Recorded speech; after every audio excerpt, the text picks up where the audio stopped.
Good evening. Welcome to the 35th Annual Storytelling Festival here at the Ark. This is weird. Could everybody kind of hold up your hands like this so you look like you're in a box? I've gotten used to that over the last couple years. This is interesting. This is neat, kind of neat, a lot of fun. My name is Steve Daut, and I'll be your MC tonight. And I want to start out by welcoming everybody and thanking the Ark for supporting the art and craft of storytelling for 35 years. Isn't that great? And I want to thank all you for coming out tonight. This is great. It's a good crowd. And I want to thank the people in that little box up there for staying in to support the Ark. I understand we have a pretty good following out there being live streamed, so that's good stuff. And you folks who are doing the live stream, there is a virtual tip jar out there, so you can help us out here, and that money, any money you contribute to the virtual tip jar, just gets split between the Ark and the tellers. Now, yeah. I got a little cheat sheet because I haven't done this for a while. Please remember, I see most of you have masks, and please follow the ARC protocol for masking. Wear your mask unless you are eating or drinking or on stage telling stories. Okay. We have about a 90-minute program, and we're not going to take any breaks. So if you need a break, you can go and do it in the middle of, wait till, there's a boring story or something. It will never happen tonight. It will not happen. We got a great show. And there is, after the show, though, there is a merchandise table back there. We got some books, some CDs. So, use all that pandemic money and buy stuff. Buy stuff. That supports the tellers, and the Ark gets a little bit of that money as well. So, we're highlighting local tellers tonight. The folks that you're going to hear tonight, we have 6 tellers. The folks you're going to hear tonight are I'm from Chelsea. And yeah, Chelsea!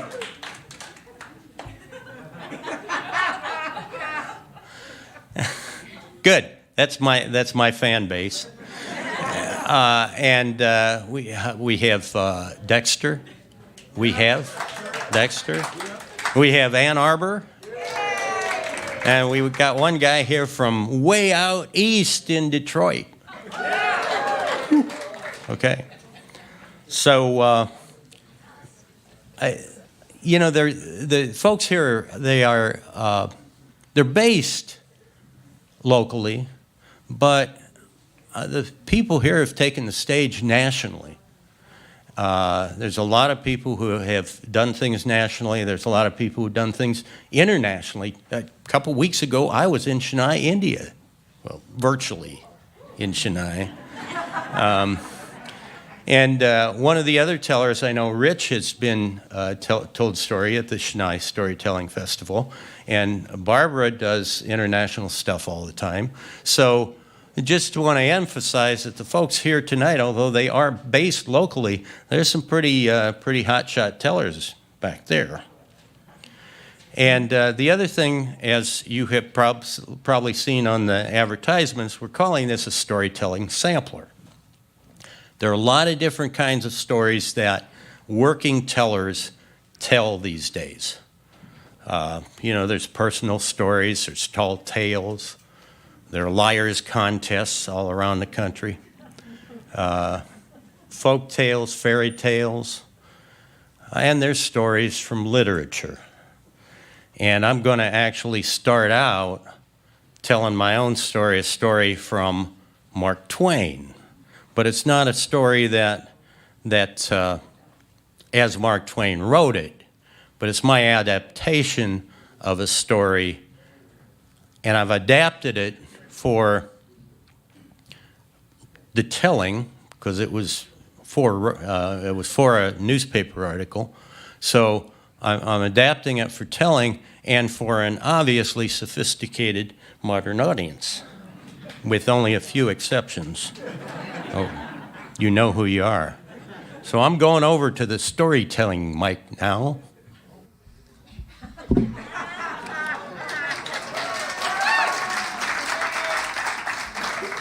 Hello, I'm Steve Daut, and I'm going to tell you a story from Mark Twain. This is an interesting story to me because historians think that this actually might be fairly like it was an actual court case. But nobody has ever been able to find a transcript of such a case. It's called The Facts in the Great Landslide Case. Now,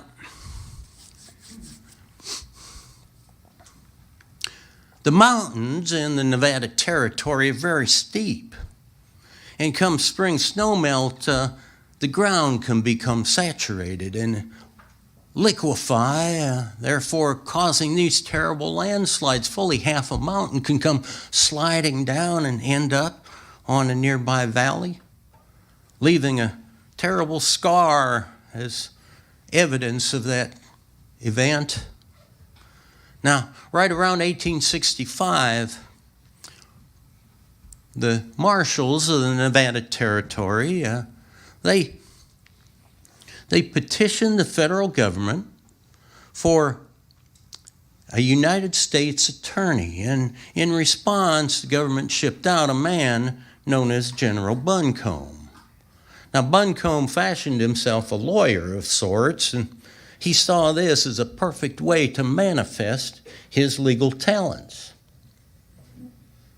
The residents of the Nevada Territory viewed outsiders with a non-malignant contempt, as long as those outsiders were seen not to be in the way. But if an outsider, such as Buncombe, was seen to be in the way, then those residents would take steps to put that outsider in his place. And so it was that Richard Sides came galloping furiously up to Buncombe's door there in Carson City, demanding that Buncombe represent him in a lawsuit. And if he was to prevail, he would be awarded the sum of $500. This was in 1865. Now, the way Sides described this was, he said, well, everybody knew that he had this farm. He'd been farming this piece of property out by a local valley. And up above on the mountainside, his neighbor, Tom Morgan, had a ranch. And come one of those landslides, and that ranch slid down the mountain fully intact. All the buildings and the fences and the animals all stayed in their same relative places. They just all come down and ended up on top of Sides' farm, burying that farm under 6 foot of mud. Well, the way Sides described this thing, he fairly wept as he described, there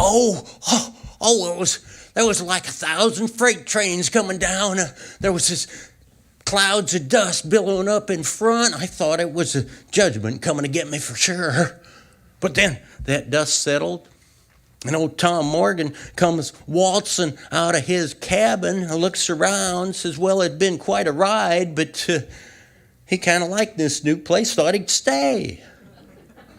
When I pointed out he was sitting 6 foot on top of my farm, he told me that I had given up the rights to that farm since I vacated when I saw him coming. I didn't know what to do. Here I'd lost everything, and now my neighbor, who I thought was my friend, was telling me that I didn't have no right to that very property that I'd been farming all those many years. I went out and wandered around in the bush for days, and now I'm half starved and I'm so mad I can hardly see straight. Well, Buncombe couldn't believe his ears. He couldn't believe that anybody really thought that they had a right to a piece of property just because their ranch slid down on top of it. Well, there was no lawyer worth his salt would take such a case, and there no judge would agree to hear it. Well, that's what makes me even madder. Well, Morgan's already got himself a good local lawyer, and it's going to be heard by an ex-governor and a referee named Roop. Well, this was a perfect chance for Buncombe to prove his mettle. This case was already won.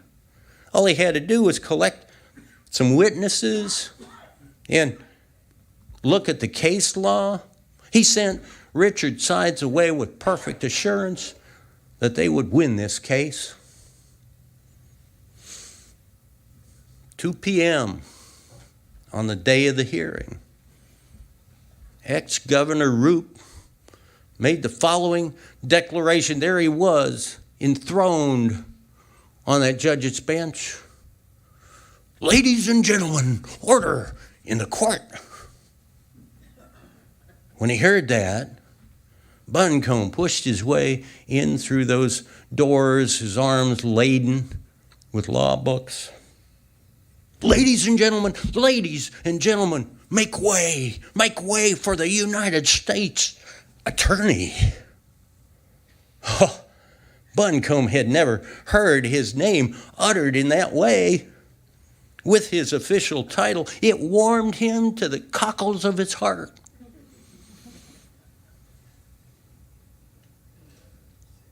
The hearing progressed. The witnesses were called. And every witness, every testimony, even those of the defendant, Tom Morgan, went in favor of the plaintiff, Richard Sides. And as Buncombe stood up to give his final arguments, he could see from the eyes of everybody in that courtroom that he had won that case.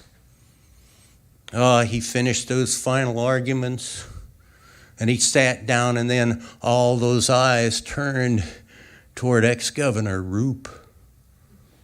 Well, Roop thought for a long time, put his head in his hands. He stepped down from that bench, and he paced back and forth with long, deliberate strides. And then he re-enthroned himself back up on that bench, and he made the following declaration. Ladies and gentlemen, this is no ordinary case, but the most solemn and awful that ever a man has been asked to decide. Both lawyers have done an admirable job, but it's clear that all the testimony has gone in favor of the plaintiff, Richard Sides. Ladies and gentlemen,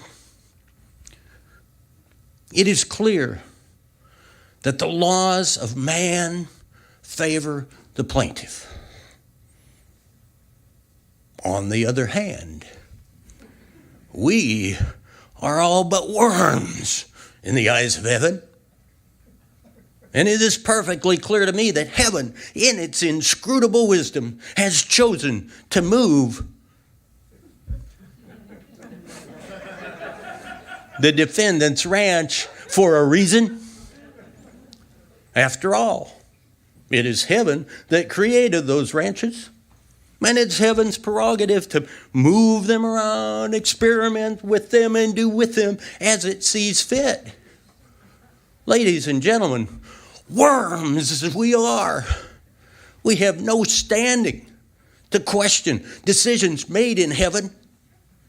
And therefore, it is the decision of this court that Richard Sides, the plaintiff, has been deprived of his farm by a visitation from God.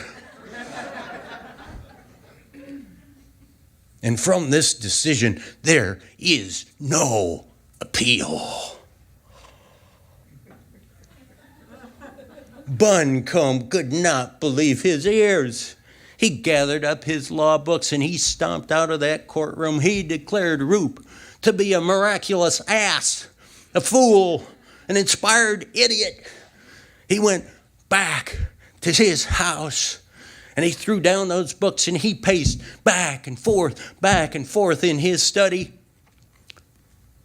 screaming bloody murder and throwing things at nothing in particular.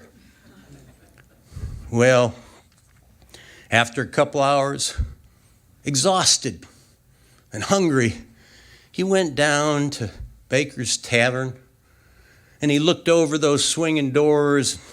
He saw inside that bar, the whole thing was filled with people from that courtroom, including Tom Morgan, the defendant, and his own client, Richard Sides, sitting together, talking together, laughing, sharing a beer together.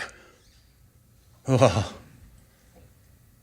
He pushed those doors open and the entire bar went deathly silent.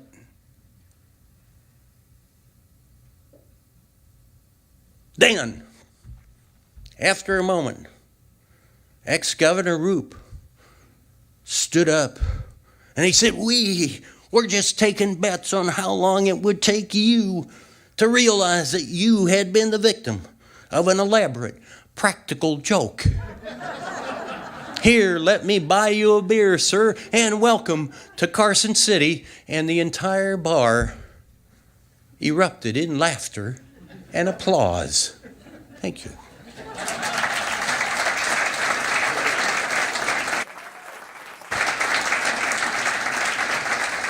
Okay, I'm going to stay right here to do the intro, okay? All right. So, thank you. Hope you enjoyed that. I actually have a Mark Twain program, and I have a book back there. You can buy it. It has Mark Twain stories. Okay.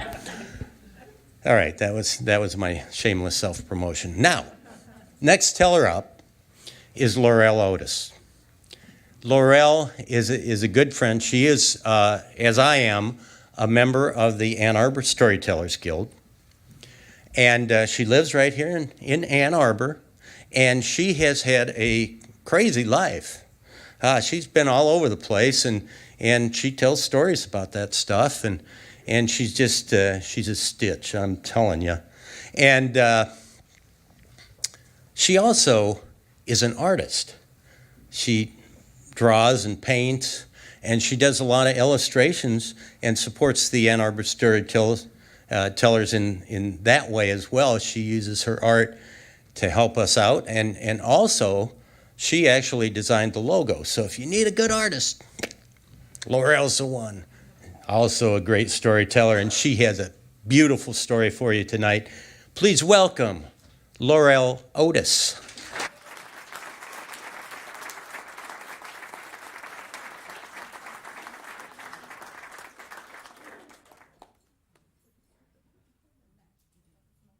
All right. Thank you, Steve. That was quite sweet. From dust falling down the side of a mountainside to dust a little closer to home, I would describe myself as an observational house cleaner, which means if I can observe that something is dirty, I have to clean it. I just have to, or it'll make me absolutely crazy. So I have clean countertops, clean sinks, clean toilets. Everything's just fine. Except for the fact that the condo that I moved into in Ann Arbor, the person who lived there before me had carpeted nearly everything in the house. She didn't carpet the kitchen, but she carpeted everything. The living room, I can understand. The dining room, well, there's lots of food crumbs that get on that, but okay, I can deal with it. The bathrooms? The bathrooms? Yeah, I know. Yeah, it's like, oh, don't even go there. Think of what might land on there. She even carpeted part of the garage. I mean, what? And you know what happens with hot tires on a car when you park them on carpeting that has a rubber backing? It's permanently stuck to the floor. I would look around and everything was clean except my floors, and it was like, I have to do something. It took me 3 years and lots of people coming to do work, and we got rid of all the carpeting, and I put in hardwood floors, and I put in tile floors in the bathrooms, and the first time that I decided to clean, I took a dust mop, and I just raced around the rooms and was like done in about 15 minutes, and I just took the dust mop outside and shook it out, and I thought, oh, this is great, this is wonderful. It was a perfect solution. Downstairs it was perfect. Upstairs there was a little bit of a problem. I have a queen-size bed, and it has really, really short legs, too short for a vacuum cleaner to fit under, and even a mop. You know, I couldn't get the mop under and all the way to the headboard. And so I'd clean, I'd go through with the dust mop and clean, and the very next day, I'd get these little dust bunnies creeping out from the head of the bed. And I think dust bunnies are live human beings. I'm pretty sure, because they know when you've just cleaned, and they know when they've got a week or two to come out and play. They know you're not going to go after them. And I thought, how can I get rid of these dust bunnies? And one day I was talking to a custodian in a building that I frequent, in town, and I said, I have this problem. Do you have a solution? He goes, oh, yeah, I know what to do about that. I do that all the time. He said, I use my leaf blower. What? He goes, yeah, my leaf blower. It's great. I take the leaf blower down to the commons room, where people drop bagel crumbs on the floor, and I just go to the far corner, and I just start blowing everything towards the door, and I blow it out the door and into the hallway, and then as I go down the hallway, I stop in the offices, and I stop in the break room, and I blow all that stuff out. I blow it down to the lobby, and when I get to the lobby, I hit the button, I open both doors, and I blow it out to the sidewalk and the garden. It works like a charm. I thought, that sounds dangerous, but I think I have to try it. But I don't own a leaf blower. Oh, but I've got a hairdryer. I couldn't wait to get home. I was so excited. I grabbed an extension cord, and I raced upstairs, and I took off my good, wear them outdoors clothes, because I was going to be doing house cleaning here. And I grabbed the hairdryer, and I ran over to the far side of the bed, and I got down on my knees by the bed, and I plugged everything in, and I pointed the hairdryer towards the head of the bed wall, and I turned it on full blast, and I watched as. Have you ever been out in the desert and seen what they call dust devils? They're like these little mini tornadoes that fly down the desert, and in the desert they're usually kind of tan because the sand that it picks up is tan. I had dust devils, black dust devils flying through the room because I have a very puffy black cat who's part of the reason for my black dust bunnies. Yeah, I turned the hairdryer off, and I thought, okay, is this wise? Is this wise? Well, it may not be wise, but it's working. I turned the hairdryer back on, and I just went at it, and I blew all the dust bunnies out. I blew them down the little hall where the closets are, opened up the doors, blew everything out from underneath the sweaters on the bottom rack, blew everything into the bathroom, wadded up a paper towel, dampened paper towel, and I picked everything up and I threw it in the wastebasket, and I was feeling like mission accomplished. This was so great. And I went to put the extension cord out in the bedroom, and I put it on the dresser, and I turned around to go back to the bathroom, and I saw what my walls looked like. When they did my condo, they did this very creative wall. They textured, bumpy, spiky, clawy. I've actually snagged sweaters on the wall, and it had snagged all of those little dust bunnies, and I had giant black polka dots all over the wall. Okay, I wasn't counting on this, but I'm sure I can solve this too. Let's see. I went in the bathroom and I got a nail brush. And I got another damp towel, and I very carefully brushed every single one of the dust bunnies off the wall, a wad like this. And then I took that in the bathroom, and I threw that in the wastebasket. And I thought, okay, I'm done now. And I opened up the closet drawer was already open. I reached down to get a sweater, and I put a sweater on, and I turned around to leave the bathroom, and I saw what I looked like in the mirror. I had a giant black polka dot right here in the middle of my chest. And I went, oh, Lord, that means from now on, every time I get dressed, I'm going to have to check myself out, front, back, under the arms, who knows where, because I don't want to go out looking like I just got in a cat fight. Okay, I can take care of this too. I know there's a way. I know I can do this. And I got a lint roller and another paper towel, and I very carefully rolled that off. And then I threw that in the wastebasket, and I went downstairs. And about 2 weeks later, I had dust bunnies coming out from under the bed again, and I thought, I'm not sure it's wise. Is it wise to do that again? I might be able to make it work if I modify it. So I tried it again, but this time I turned the hairdryer on low. And it was wonderful. I watched these little dust bunnies as they slowly crept out from under the bed, and then I herded them like sheep, down the hallway to the bathroom, and they behaved on the way there. They were really well behaved.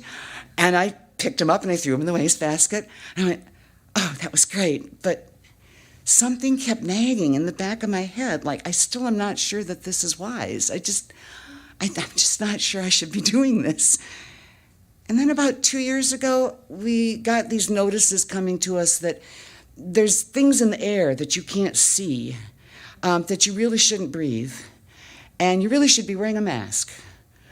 And I went, oh, yeah, I wear a mask when I do a lot of my art stuff, when I'm spraying things, and I use a mask, but I wasn't wearing a mask when I did that. Well, wait a minute, but if there's that much dust going into the air, even if I wear a mask, isn't there going to be dust that's still in the air? And this is in the room where I sleep. I spend a third of my life in here breathing the air. I got an answer to the question, is this wise? No, it's not. Please don't try this at home. That's it.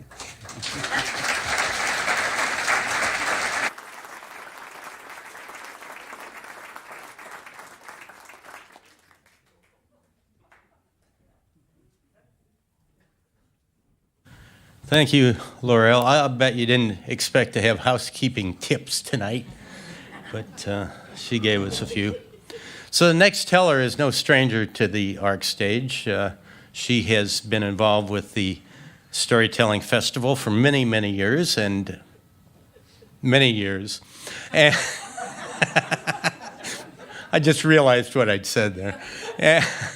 And she also she's based in Ann Arbor, and she has taken stages all over the place, and she has also won a number of awards. She has won national awards for her storytelling programs, for her book, for her CDs, and she's got something special for us tonight. So please welcome Barbara Schutzgruber.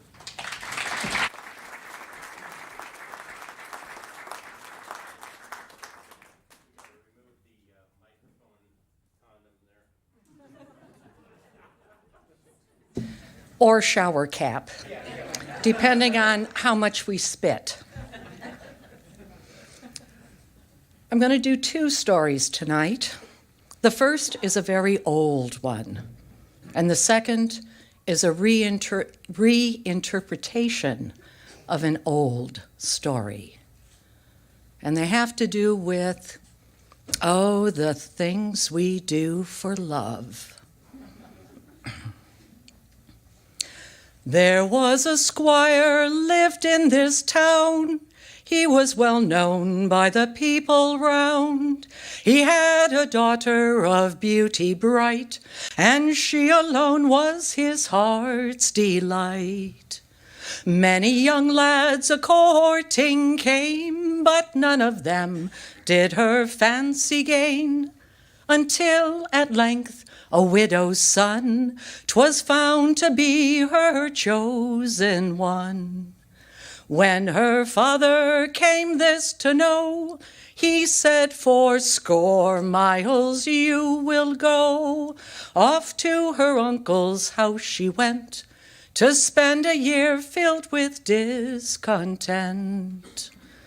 'Twas on a cold and stormy night she heard the voice of her heart's delight. At your father's request and on his steed, I've come for you with all great speed. She dressed herself in rich attire to ride behind her heart's desire. Within 3 hours or little more, I'll have you safe at your father's door. They rode more swiftly than the wind as she held tight her arms round him. She kissed his cheek and thus did say, my love, you are as cold as clay. They rode more swiftly than the wind, and they approached the old man's gate. Her love then said his head did ache. A handkerchief she then took out, and with it she wrapped his head about. They rode till they came to her father's stile. Her love then said, let's rest a while. As day drew near, he finally said, I'll stable the horse and see that he's fed. The sight of her love she saw no more. She knocked upon her father's door. It's welcome home, dear child, said he. What trusty friend did come with thee? The one I love so well. I love him better than song can tell. This made the hair stand on the old man's head. He knew full well her love was dead. They summoned the clerks and the clergy too, dug open the grave for all to view. And though the lad had been 10 months dead, her handkerchief was around his head.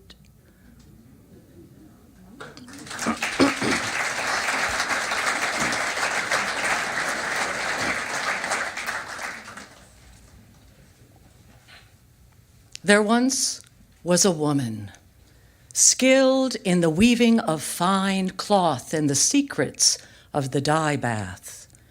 She lived with her husband and young son. One day when her husband was in the field, strangers approached. As the men drew near, their strange clothing and rough appearance frightened the woman. She hid her son and prayed that if anything should happen to her, her husband would know where to look. The men forced their way into the house, and they took her, along with the bolts of woven cloth. The men were vicious, violent, and cruel. The journey was grueling.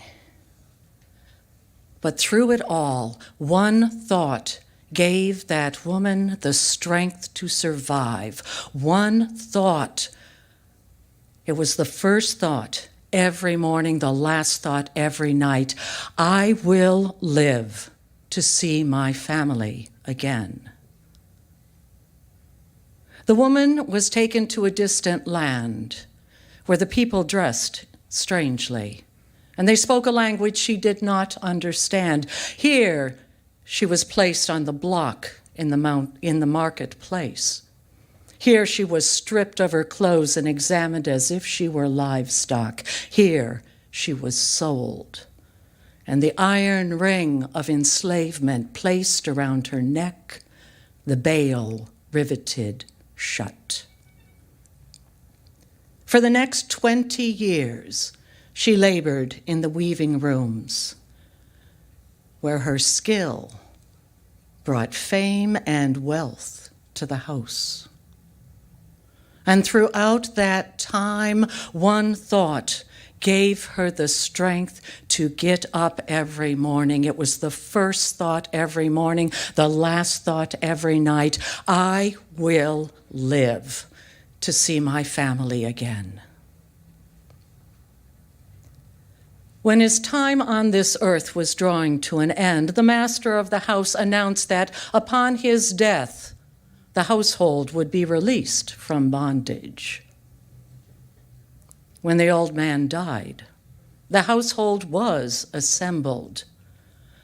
The iron rings of enslavement and bondage cut from their necks, and each handed 3 copper coins.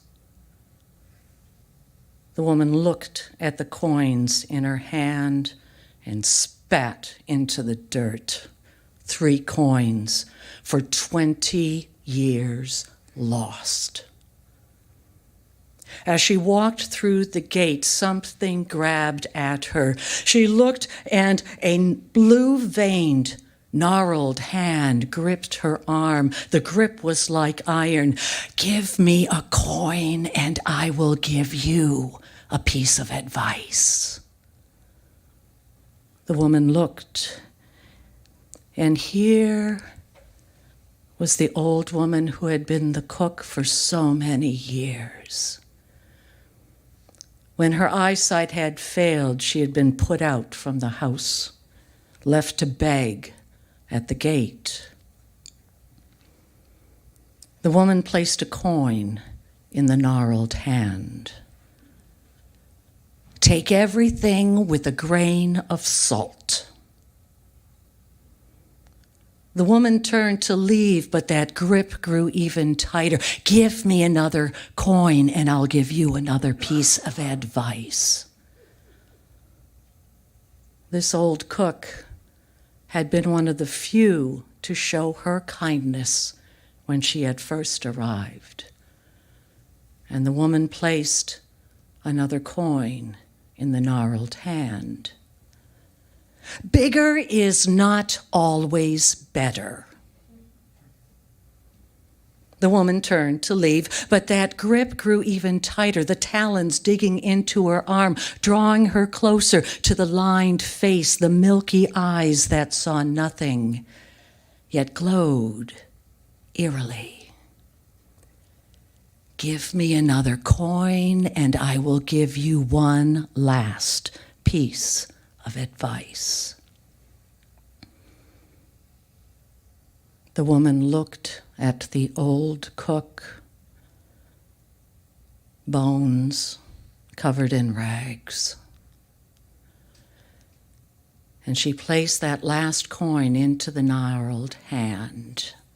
Whenever your emotions are strongest, whether they be love, hate, joy, sorrow, do not act on them at once. Sleep on it. And if in the morning they are still strong, then decide what to do and act. And with that, the old one released her grip. The woman, now free, walked away and never looked back. Now, it was not safe to travel the roads alone, and in the marketplace the woman met a family of travelers, an older couple with their sons and wives and children. The couple looked at her, hearing her story, said, "Oh, you cannot travel alone, especially as a woman alone on the roads. Travel with us. We've seen your work in the marketplace. You'll easily be able to pay for your passage." And so the woman joined them. And as they traveled, the couple praised her constantly, doted on her, saying how skilled she was, how wonderful her work was. And after a time, the words of the old cook began to tug at her mind. take everything with a grain of salt. One evening, the woman sat a little bit distant from the couple and their sons. It was far enough not to be noticed, but close enough to hear. Tomorrow we sell her. With her skill, oh, she'll fetch a fine price. In the deep darkness of night, the woman took clothing and food and silently slipped away. Knowing she could not travel as a woman alone, she bound her chest and wrapped her hair. And dressed as a man, she traveled those roads, finding food where she could and sleeping at night where she could. The days passed. Finally, she approached and joined a caravan that was headed in the same direction. The caravan was loaded with silk and spices. The woman slept at night with the animals, and if they became restless at night due to the strange sound, she would calm them. And so they traveled. One night they stopped, and under the shade of a huge tree, the woman was invited to join the men of the caravan in the shade. The air was heavy and still. The sky was a strange yellow-green. The words of the old cook tugged at her. Bigger is not always better. And so the woman declined, found a shady part on the side of a gully. The men sat under the great tree, laughing, singing, drinking into the night. Well into the night, the sound of the low rumble of distant thunder approached. The animals began to shift and move uneasy. This woke the woman, but the men slept on. Suddenly, lightning, thunder, the skies opened, and rain came thundering down upon her.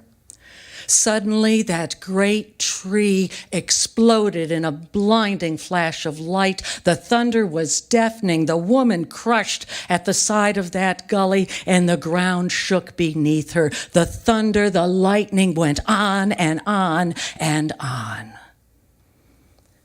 When the storm finally passed, the woman looked up, and that great tree had been split in two, and all beneath it lay dead.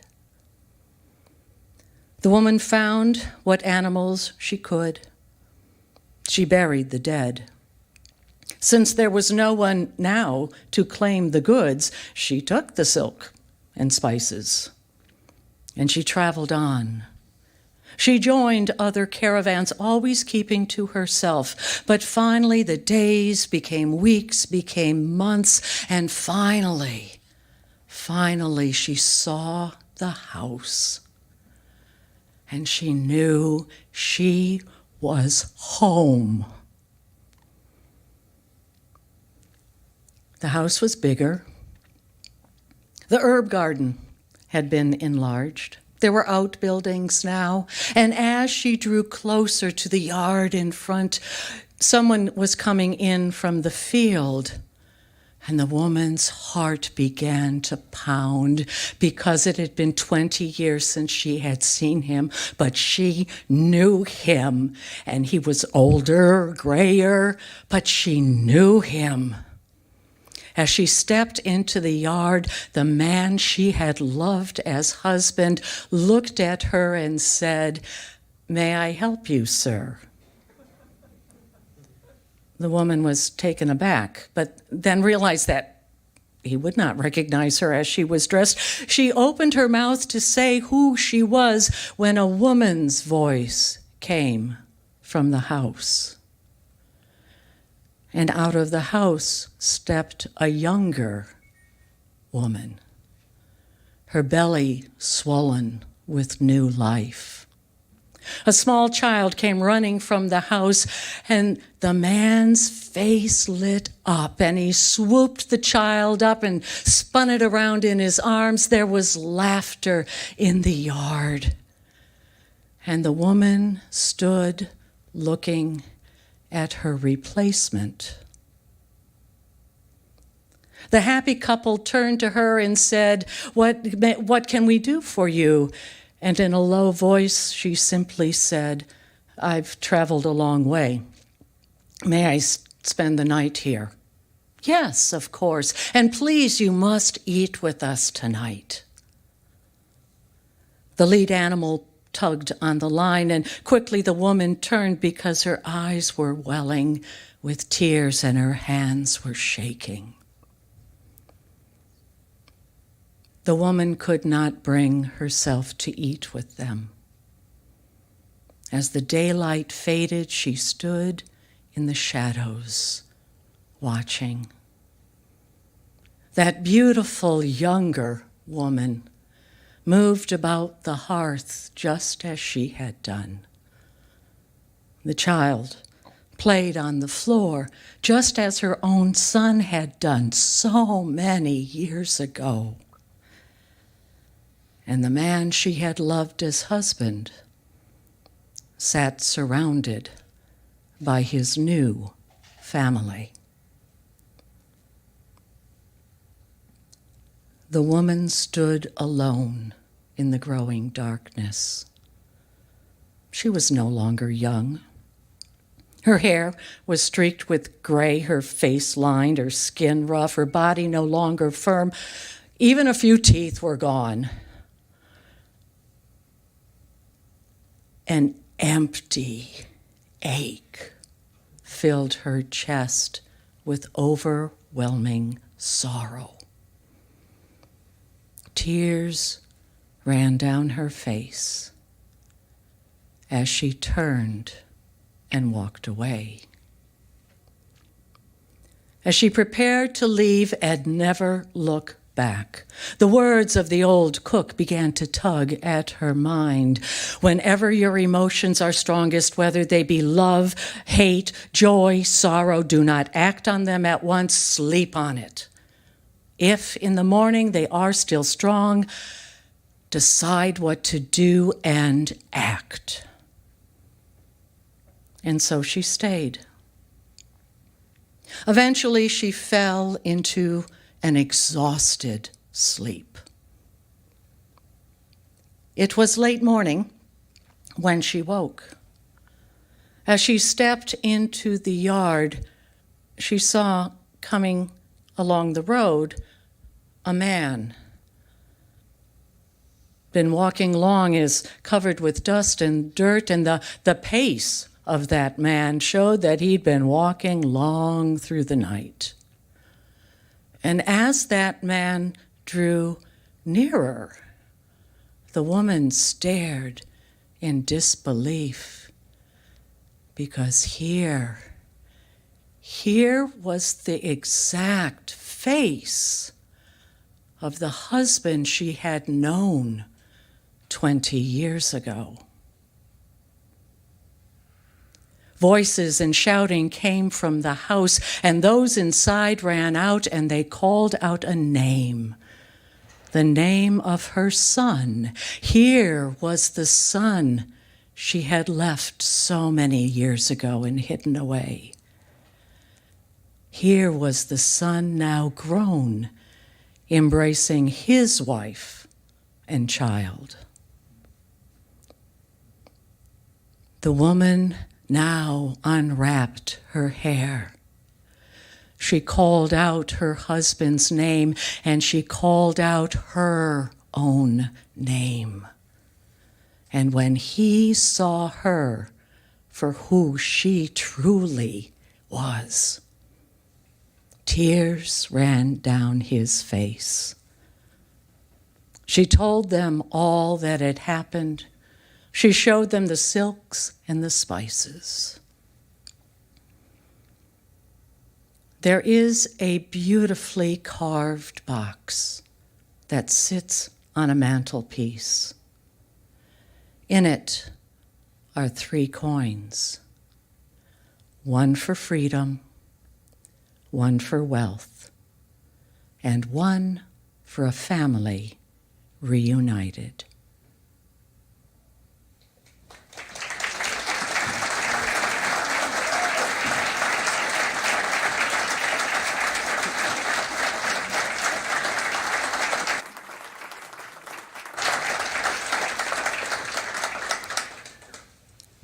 The old versions of that story tell of a man who is conscripted, drafted, not knowing that his wife was even pregnant. And when he returns, he sees his wife living with a younger man. And it is the advice of his old sergeant that stops him from killing his own son. How do we reshape our stories from a different perspective? That's why I love to play with the old stories. Thank you.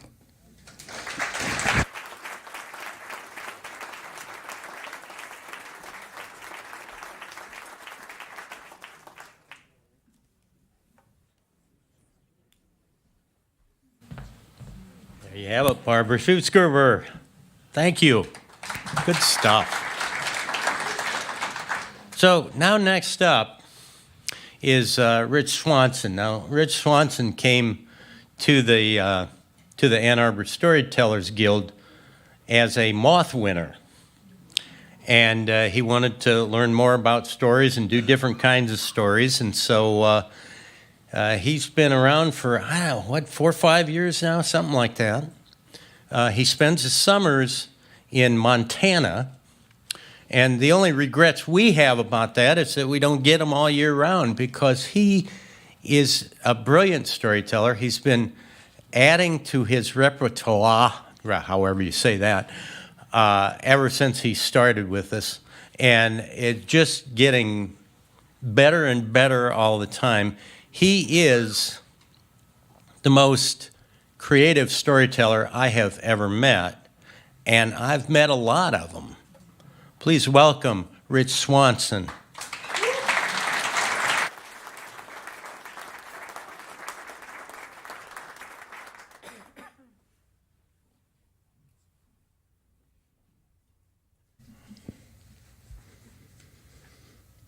I started fishing when I was 10 years old.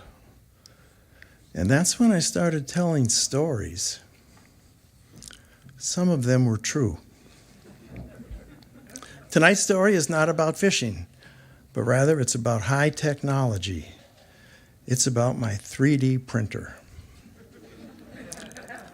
Shortly after I retired, I got really, really bored. So I decided, well, I'll start a part-time business. But I didn't know what business I wanted to be in. I knew that I wanted to make a product and sell it, but I didn't know what product. And that's why I bought a 3D printer. Because you see, with a 3D printer, you can make basically anything. All of the major manufacturers for 3D printers have basically the same advertising slogan, which is, with our 3D printer, you can make anything. The only limitation is your own imagination. And that's basically true. The auto parts companies have banks and banks of 3D printers spitting out millions of auto parts, high precision auto parts. The medical device companies, they're using 3D printers to make replacement joints for knees and hips. And you probably remember that shortly after COVID started, the U.S. government used the War Powers Act to require big companies like Ford and GM to start making ventilators. They didn't know how to make ventilators. What did they do? They brought in 3D printers, and they made the ventilators with the 3D printers. I had my 3D printer delivered to my barn. A 3D printer is a lot different than a computer printer. I mean, mine is like 5 feet high, 4 feet square. It weighs several hundred pounds. And I decided that I'm going to just spend a couple weeks learning the ins and outs of 3D printing. So it was a lot easier to use than what I had anticipated. And I made all kinds of things. I had an antique bike that didn't have handlebars. I made handlebars for it. I made an iPad holder for a car. It would hold the iPad right up there at eye level so you could use it to navigate while you were driving. When you were done, you would take it off and it would collapse right back down into the cup holder. I even made a pair of shoes. These were the most comfortable shoes that I ever had because they fit the contours of my feet perfectly. They were a lot like the shoes the kids wear, you know, with the holes in them, Crocs. So I'm out there in the barn working one day on my 3D printer, and my brother Eric calls me. Now, he's got a farm about 5 miles away, and he says, "Hey, Richard, do you still have that big stack of wooden fence posts?" I said, "Oh, no, Eric, I sold those to a fencing company last year." I said, "Why? What do you got going on?" Well, he said he and his friend Homer, they were going to be fencing in a new horse pasture during the coming week, and he needed 187 wooden fence posts. I said, "No, sorry, I can't help you." So I went back to work, and a little while later I started thinking, well, just what do you need to build a fence? 3 things. You need fence posts, you need cross rails, and you need post holes. Post holes. What an intriguing concept. And I leaned over to the console on my 3D printer and I typed in the typical specs for a post hole, about 14 inches in diameter, about 30 inches long or deep, and I hit go. Bang, bang, bang, bang. It started producing post holes at the rate of 100 per hour. I picked up the phone, called Eric back, and I said, "Incidentally, Eric, I forgot to tell you, but I've got a good supply of post holes that I could sell you at a good price." He said, "Oh, no, Richard." He said, "I always buy my post holes from Amazon." He said, "I've got Amazon Prime. I get free 2-day delivery." I said, "Good news. I'm your brother, and I give free 2-hour delivery." He said, okay, send them up." So later that day, I put 187 post holes in my pickup and took them up and dropped them off. He never did call me to tell me how well they worked. However, later that week, Homer, he called me up. He ordered 400 post holes. He said he had a couple of fencing projects coming up during the summer, so I went ahead and delivered 400 to Homer. Well, a little while after that, I went in to check my email one day on my computer. I don't check it a lot because I don't get a lot of email. But on this particular day, my inbox was overflowing with email, and they were all the same thing. People were ordering post holes from all over the country. And I said, well, somebody's pranking me. So I just printed one out, and I got this farmer in Iowa, George. I called George. I said, "George, how did you get my contact info?" He said, "Well, we got it from the Farm Bureau magazine." He said, "You were the lead article this month in the magazine." I said, "Oh yeah, okay, George, yeah." I said, "Look, I'll be in touch with you soon. I'll be getting back to you on your delivery dates." And I hung up. I went online immediately, and I got a copy of that magazine. It turns out that Homer's daughter is the editor for the Midwest edition of the Farm Bureau magazine, and she wrote the lead article this month, which was entitled "The Economics of Prefabricated Post Holes." I read through it. I'm telling you, it was overwhelmingly in favor of prefabricated versus post holes that are dug on site. Plus, she had a link in there, and I clicked on it. She's got a video of Eric and Homer building Eric's fence with my post holes. What business do I want to be in? I'm in it. I'm in the post hole business. I had to go out and get a flatbed semi to make deliveries. I was spending 4 days a week making deliveries. I had the 3D printer going 24/7. I mean, I just got to tell you, this was an overnight success. Until I ran into a problem. Shortages. This was mystifying. I would get to my last customer, I'd be missing 10% of my post holes. I mean, it was a mystery. I couldn't figure it out. I always counted my post holes 2 or 3 times before I left the barn, and they were all strapped down really, really tight. None of them were coming off that truck. I get the last customer, I'm missing 10%. And it was costly because I always had to go back to make up for the shortage. So one day I was going out to make my deliveries, and I had this favorite truck stop out in western Michigan. I always stopped there for lunch. So I go in there that day, and it's just packed. It's real busy. I couldn't get a table. I couldn't get a booth.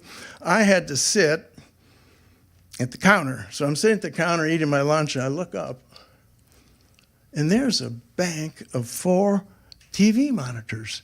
These were all part of their closed-circuit security system. They must have had 30 cameras scattered all over the place, out in the parking lot, at the pumps, in the store.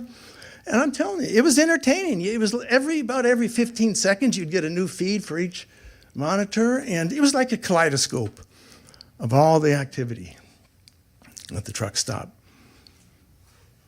And then suddenly, one of those cameras is focused directly onto the top of my flatbed semi. Mystery solved. I am the victim of post-hole pilferage. They had 2 pickups backed up to my flatbed, and they had a guy up there on my flatbed throwing the post holes down to the pickup truck. So I yelled for the waitress. I said, "Call the sheriff. There's a theft in progress." And I went running out there. And by the time I got there, the thieves were gone. And just about that time, the sheriff rolls up, and he gets out of his cruiser with kind of a sarcastic grin on his face. He said, "Don't even tell me. I can guess." I said, "Okay, what's your guess?" He says, they're stealing your post holes, right? I said, "That's right. That's right, and it's going to be a real easy case because we have them on videotape." "Oh, no. We stopped investigating post hole thefts years ago." I said, "Why?" He said, "We can never get a conviction." I said, "Why?" He said, "It's just too hard to prove who owns a post hole." I said, "What do you mean?" He said, "Do you have serial numbers on your post holes?"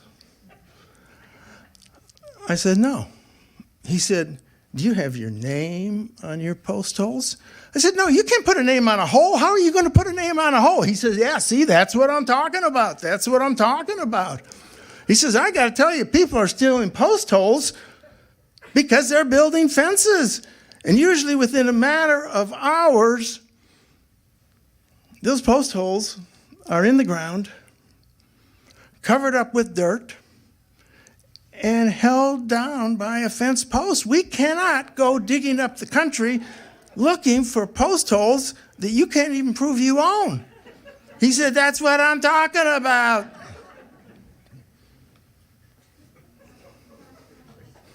He said, "Don't worry. I'm going to tell you what to do so that you never lose another post hole." I said, "I'm listening." He said, "What I want you to do is start delivering at nighttime. Because you see, under the cover of darkness, a thief cannot see a hole. And a thief cannot steal what he cannot see." I must say that had quite a bit of intuitive appeal to me. So I started delivering at nighttime. And thereafter, I never lost another post hole. And that is the whole story.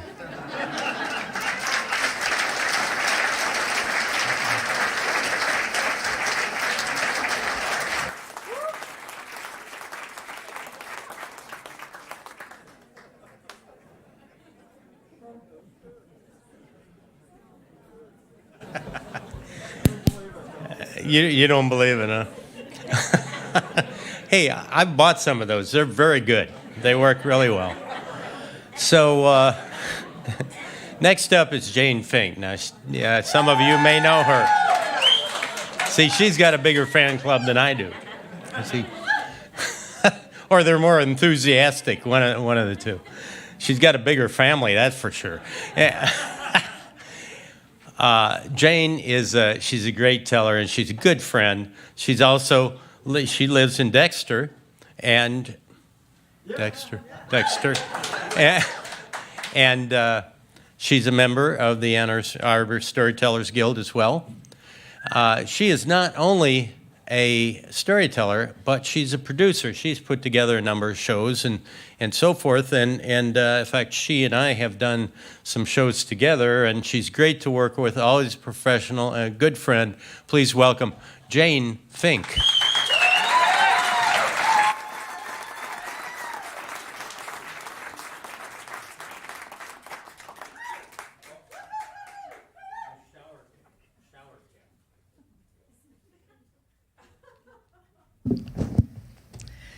Some people seem to grow in grace and dignity as they age.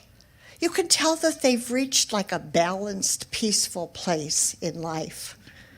They only give solid and kind advice when it's asked for, and they practice restraint in their actions and in their words. I'm not one of those people. I'm Welsh. And as my good friend and fellow Welshman, John Pugh Gardner, said to me once, Jane, the Welsh do not age gracefully. Well, okay, I accepted that truth, but I thought I could still age well. What would that look like? So I got out a piece of paper and a pencil, and I made a plan. I was determined to live a life that was balanced emotionally, mentally, physically, spiritually, and to exude a kind of mature calmness wherever I went. Number 1, join a yoga studio. Well, I found a wonderful studio, a perfect match, convenient to my house, small, cozy. There were only 4 or 5 other students in the class, all women, and we had just an excellent yogini. I went 3 times a week, and I worked very hard, and after about 4 months, my head was clearer, and I was calmer and more balanced. It was working. And then one day before class, in that kind of pre-chat period, before we got down to business, I heard our yogini talking about garlic mustard, an invasive plant species that was eating its way across Michigan and the continent and would eventually eat the whole world. She described it in detail, about this tall, a straight stem with a few leaves off of it. It had a short tap root, but around the root and above the ground were these strange purple kind of tentacles, ghastly looking really. And at the top, it had a deceptively lovely bunch of white flowers. Now, she said that in order to eradicate this, you needed to get a big black trash bag, go out and pull this plant up by the roots and put it in the trash bag.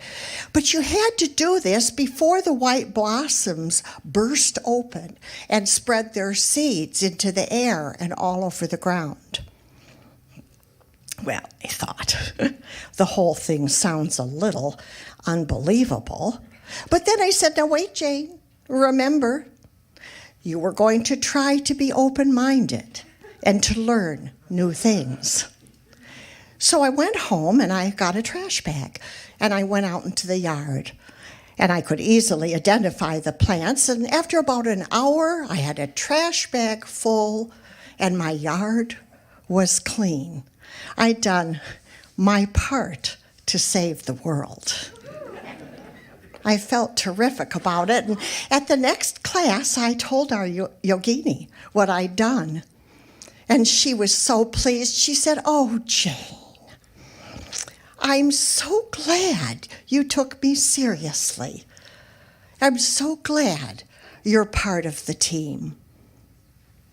By the way, do you live in the woods, or are there any woods nearby?" And I said, "Oh, yes, there are about 13 acres of woods on our property." "Oh, well, that's where the garlic mustard thrives." So I went home and I got a trash bag and I went into the woods, and boy, she was right. Every inch of that forest was covered with garlic mustard. I mean, it was climbing over fallen trees and hiding under branches and choking out the trillium and the forest phlox and the jack in the pulpit. It was really frightening. But I got right to work, and in short order, my bag was full, and I had to go back to the house to get another black bag. And then after a while, I was thirsty, so I went back to the house and got a bottle of water, and then I was hungry, so I went back and got another trash bag and a granola bar, and then I thought, my gosh, I'm spending an awful lot of time I could be using to eradicate going back and forth to the house. So I went to the barn, and I got a wagon that I had from when the children were little. And in it I put a case of water, 2 boxes of granola bars, and 2 boxes of black trash bags. And I pulled it into the woods, and it made all the difference. It was wonderful. And as I worked, I thought, gosh, you know, I could take this mobile eradication unit to the University of Michigan School of Engineering, and they could make a prototype. And it could be produced, manufactured, and produced all over the world. And maybe I'd win the Nobel Peace Prize.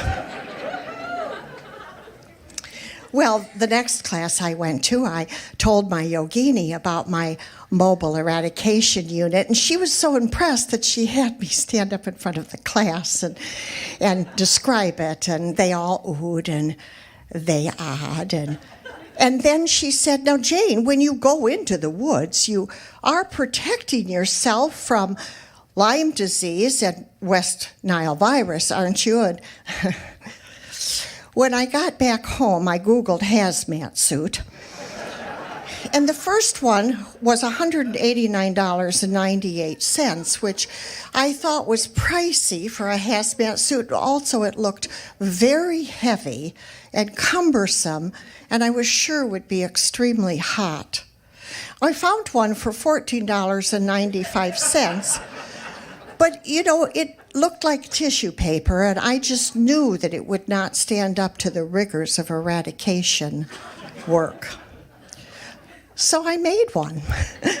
I went into the house and got an old pair of pants that were long, and then I got one of my husband Carl's shirts that buttoned around the cuff. I stuffed that shirt down in those pants and stitched the whole thing with a scarf. Then I went into my sock drawer and found these incredible bright purple, kind of fuchsia-colored knee socks. So I pulled them up over the cuffs, up to my knees.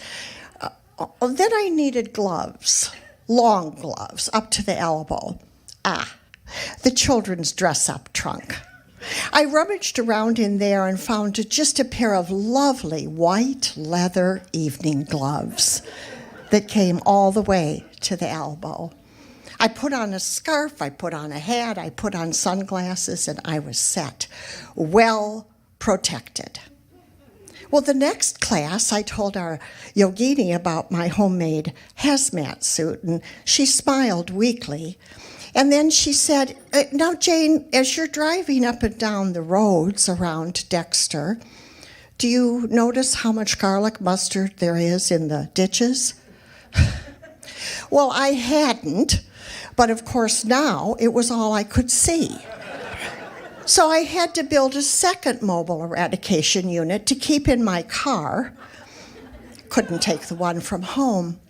Well, as my husband, Carl, was helping me bungee cord that to the top of my van, he said, Jane, how much is this recent project of yours costing us? I was stunned. I was appalled. I said, cost? You're talking to me about cost? Look, I'm saving the world. You can't put a price on that. Well, he shrugged his shoulders and went into the house. You see, Carl had seen me save the world before. And he knew that it wasn't pretty and it didn't always work out very well.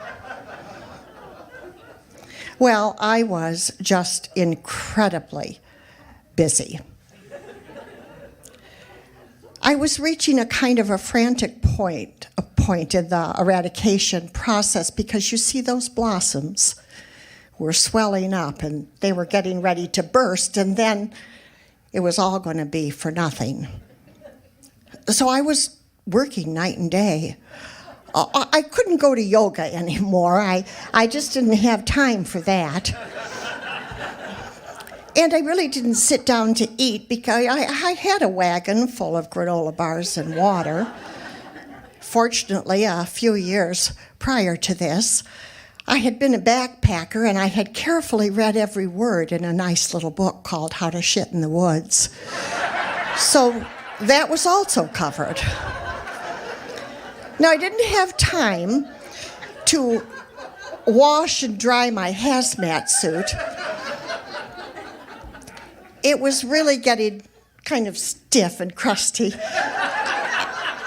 You know, dirt and sweat and all of that. And I really wasn't sleeping well because, you see, I'd lie down in my hazmat suit on top of my covers, and as soon as my eyes closed, all I could see was a whole army of garlic mustard plants, their hideous purple feet marching, and their white blossoms taunting me and laughing and cheering. And I'd snap awake and put on my headlamp and go out into the woods.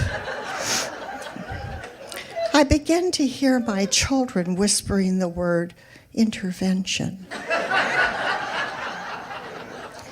And one day, the two oldest girls, Alicia and Mariah, came to me, and Alicia said, Mom, our kids don't want you to drive them to lessons or games anymore. And I said, well, that's ridiculous. I have no points on my license. I make them buckle up before I start the car. I'm an excellent driver. Mariah said, well, Mom, they're late to every single thing you take them to because you keep stopping by the side of the road to do this garlic thing in the ditches. Well, I said, if they would get out of the car with a black plastic bag, they could help me and we'd be done in half the time. Then Alicia said, well, Mom, and it's also that outfit that you're wearing, they're a little embarrassed to be seen with you. Well, I had to cede that one to them.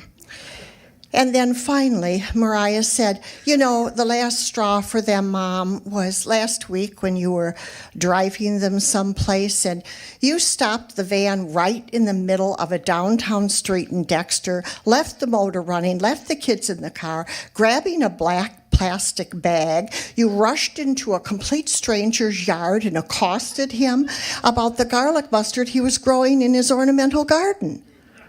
Well, okay then, I said, that'll give me a whole lot more time to save the world.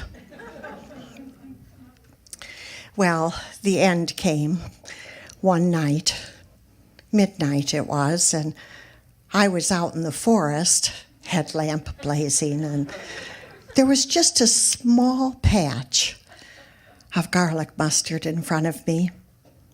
Victory was in sight. I had saved the world. I reached down into the mobile eradication unit and got a bottle of water and uncapped it. And as I took a big swig, I tried to get the kinks out of my back.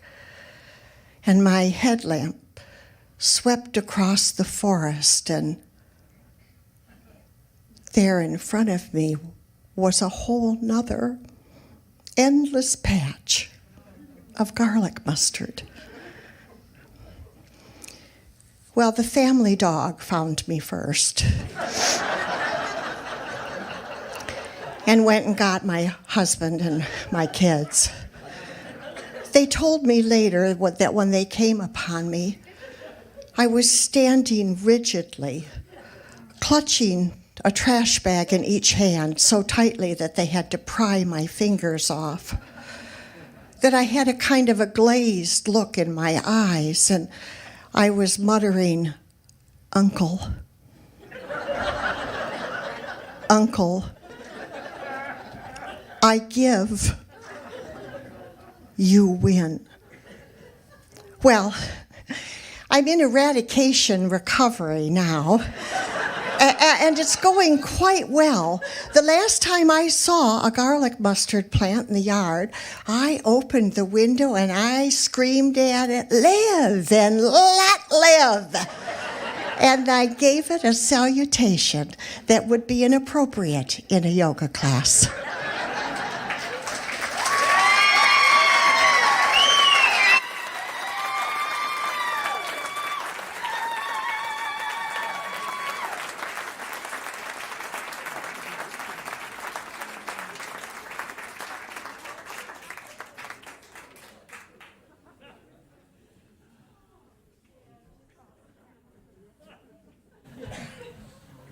Thanks for sharing.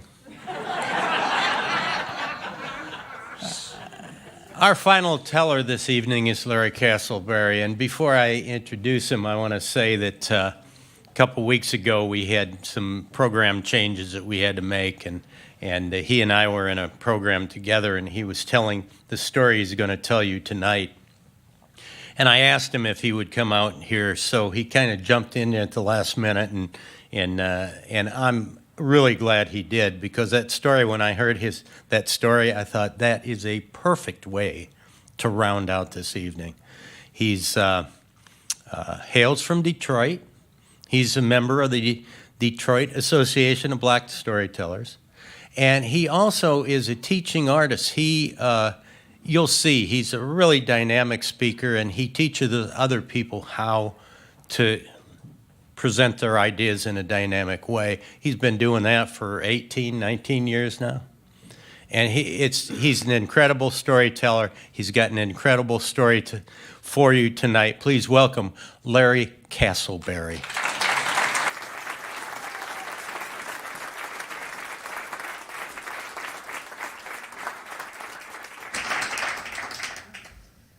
November the 27th, 1980.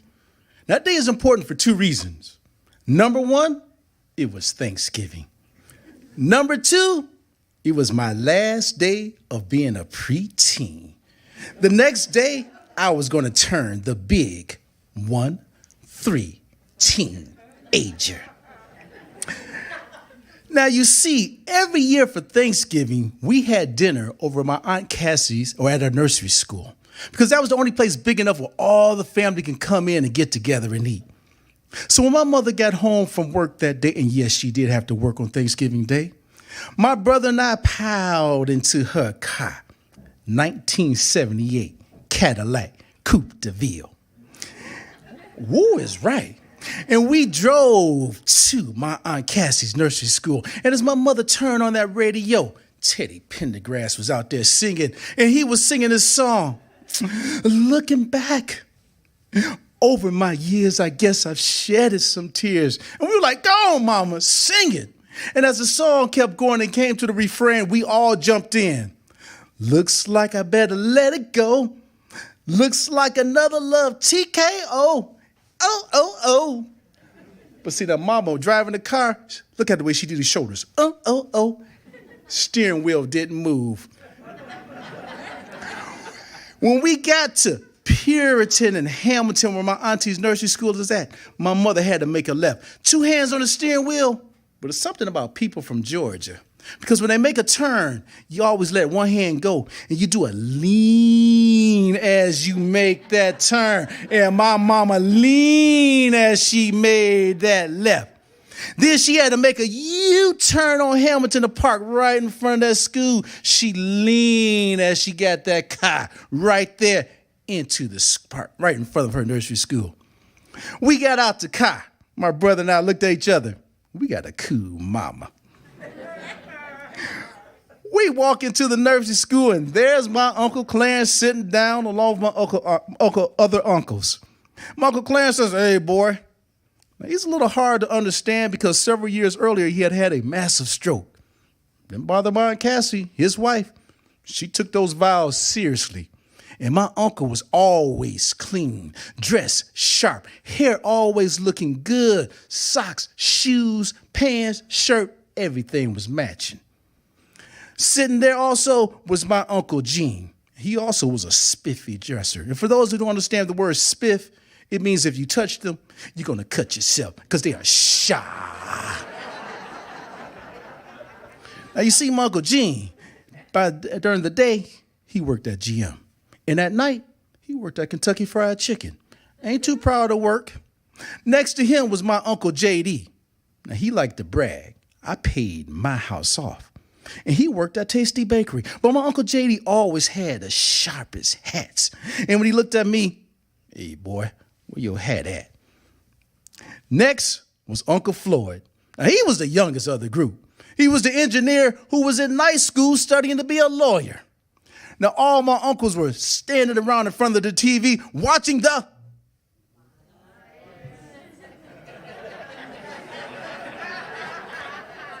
But when I left the house, the Lions were winning. They were up 17-3 against the Chicago Bears. Oh, yeah. But when I got and looked at the TV, I saw my uncle shake his head and say, I can't believe it, as Vince Evans jumped over the goal line to tie the game. But it's okay. It's time. Bubba Baker had been crushing Vince Evans all game. They had been holding Walter Payton in check. The Lions kick off the football. The Bears get it. He runs. He cuts to the left. He cuts to the right. And as you're looking at the TV, you see all the Lions going this way and that Chicago Bear running that way. The Lions lost. My auntie then said, all right, it's time for dinner. Let's go. And as you walk into the room where we're going to eat, oh, you can smell that food. You can smell the turkey. You can smell the greens. You can smell the mac and cheese. But most importantly, you can smell, ooh, the chitlins. Who said ooh? Did you say ooh? You made a face too, didn't you? Let me explain something to you. Now, some of you are thinking to yourselves, what is that? Is that the thing when I go to the grocery store, I see it in a red bucket-looking container with a white top that's spelled Chitterlings? That's spelled chitterlings. No, it's not. It is spelled chitlins. And it is a labor of love. In fact, some of you sitting here and some of you out there in video land understand that there was once a time that the proper preparation of chitlins was a deal maker or a deal breaker in terms of marriage. You see, chitlins, for those who don't know, are pig intestines, and you got to clean them properly. So you got to take them and pull that stuff off until you can look at that skin and look through it. That's step one of the cleaning process. You then put it in a pot, rinse it off, boil that water, dump that water. Step 2. You then take those chitlins, rinse them off, clean them, look again, make sure that everything's cleaned off. Add more water, boil that water off, dump it. That's step 3. Then, and only then, are you ready to start preparing those chitlins. And for those of you who understand, you may start with 10 pounds of chitlins, but when you finish cooking them, after you clean them properly, you're lucky to have 1 pound. A labor of love. Well, everybody got their plate because, as my auntie says, you got 2 arms, 2 legs, you serve yourself. And the children had to wait till after the grown folks ate. So the grown folks fixed their plates. And then it was my turn. I got up there. I got my chitlins. I then got myself some mac and cheese. But this is mac and cheese cooked the right way. You know how you cook mac and cheese in the oven with the cheese on top so that you know when you stick that fork in there, it goes. There you go. That's some good mac and cheese. I got myself some greens and put on my plate. And then I got the candy yams. Candy yams that are so good that when you touch it with the fork, it starts to disintegrate. That's right. Dessert with dinner. I then sat down. I didn't sit down with my cousins. Oh, no, I sat down over by my uncles because I was one of those kids. I like to get into grown folks' conversation. You had to be quiet. Otherwise, they'll shush you away. But you heard some real cool stories. And as we're sitting there, I made a mistake. I reached for the hot sauce. And for those of you here, there's only 2 types of hot sauce in the world. Tabasco and the hot sauce not good enough to be Tabasco. I reached for the Tabasco. My uncle looked at me and said, "Boy, what do you think you're doing?" I sorry. My uncle took that hot sauce, looked at me and said, "Let me show you the proper way to put it on your food, son. First, you hold it like this and you go 1, 2. That's to make sure that the top's not off. Then you go 3, 4. And then you go 5, 6. Put it back down. That way you get it all over the food without spilling any. Let me see you do it." Now I can see all my uncles looking at me, so I grabbed that Tabasco. I went 1, 2. I went 3, 4. And then I went 5, 6. Sat it down. My uncle looked at me. That's my nephew. Good job. Good job. And I proceeded to eat. After that, I went up with everybody else and got seconds. And it was good. But after dinner, time for dessert. Now, my auntie had made sweet potato pies, and I mean cooked the right way. None of this store-bought stuff. She made those sweet potato pies. And she also made peach cobbler, made Georgia style. Lots of crust.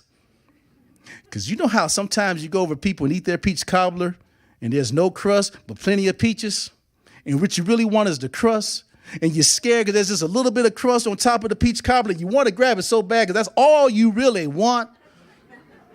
But that's what everybody else behind you wants as well. So you grab the peaches and smile, thinking to yourself, "I really want more crust." Not my auntie. You see, when you cut into that peach cobbler and put it on your plate, there was crust everywhere. When you sat down to eat it, every time your fork touched that plate, there was crust. When you picked it up to eat it, there was crust. And I'm here to tell you, the crust was good. Now, I know you're probably thinking to yourself, is there a message to this story?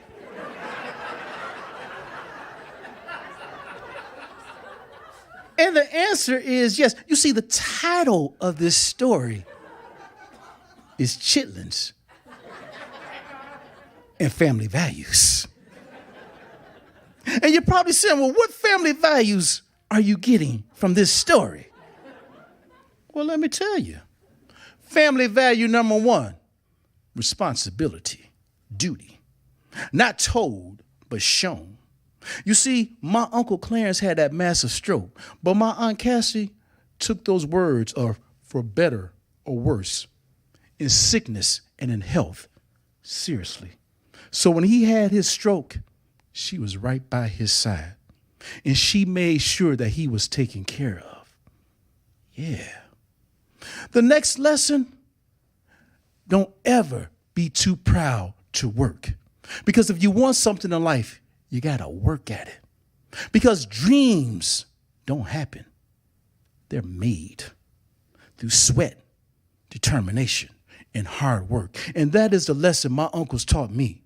By working 2 jobs, making sure he did right with his money, or working another job while they're going to school. You want it, you got to work for it. And that third lesson was the lesson of family. You see, a family that prays together, plays together, eats together. It's a family that's a strong bond.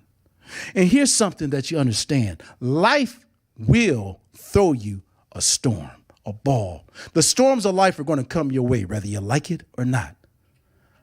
How refreshing, how beautiful, how comforting to go into the shelter of the family as a barrier, as a protection, to encourage, and let's not lie, to chastise, because some of those life storms are of our own making, of our own doing. And that chastisement isn't to put you down, but to make sure that this life lesson sticks, and then to help you get back on your feet. And when that storm passes, get your butt back on outside, get out that door, and live this thing called life. So while all of you are there sitting down, I understand you may not like chitlins. I understand that you may use another hot sauce other than Tabasco. But one thing I ask all of you to do, make sure you're creating those family values that you can pass on. Thank you.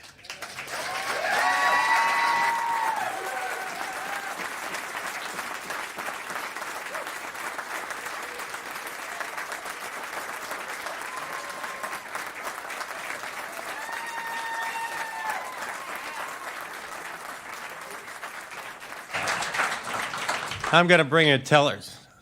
I'm going to bring the tellers up in a minute, but first, I want to thank Corey, Justin, and Berkeley over here, our techs, for the evening. Come on, guys. Great job. And they live streamed the whole thing, and you can actually get the link and see that yourselves later on in the YouTube link. So with that, I want to bring up your storytellers for the evening. Come on, guys. Larry Castleberry. Who's this? Jane Fink.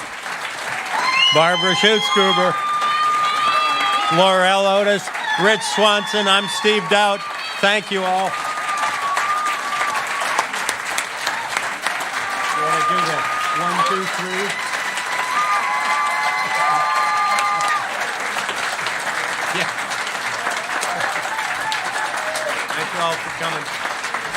Make sure to check out the merch over there, and we'll see you in a bit.